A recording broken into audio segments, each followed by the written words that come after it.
Nutraukus darbo sutartį, darbuotojas ir jo duomenys išlieka Opta sistemoje.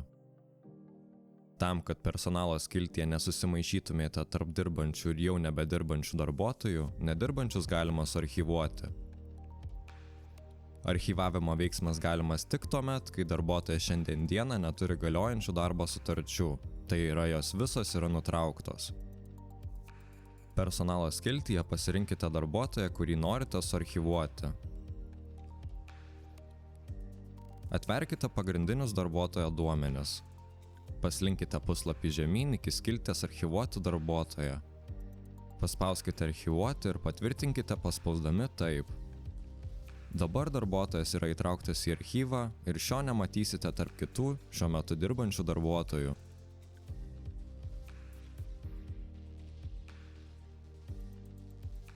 Prireikus peržiūrėti archyve esančius darbuotojus, pavyzdžiui, buvusiam darbuotojui įsidarbinus vėl, paspauskite ant krumpliaračio simbolio viršutinėje juostoje ir įjunkite archyvuotų darbuotojų atvaizdavimą.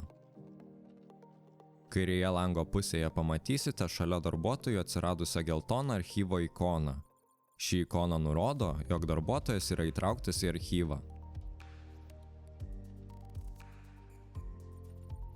Jei darbuotojo kortelę norite atstatyti iš archyvo, paspauskite ant darbuotojo, atverkite pagrindinių duomenų langą ir paslinkite puslapį iki archyvavimo skilties. Spustelėkite mygtuką atstatyti iš archyvo ir patvirtinkite paspausdami taip. Sugrįžusiam pas jus įmonėje dirbti darbuotojui pridėkite naują darbo sutartį.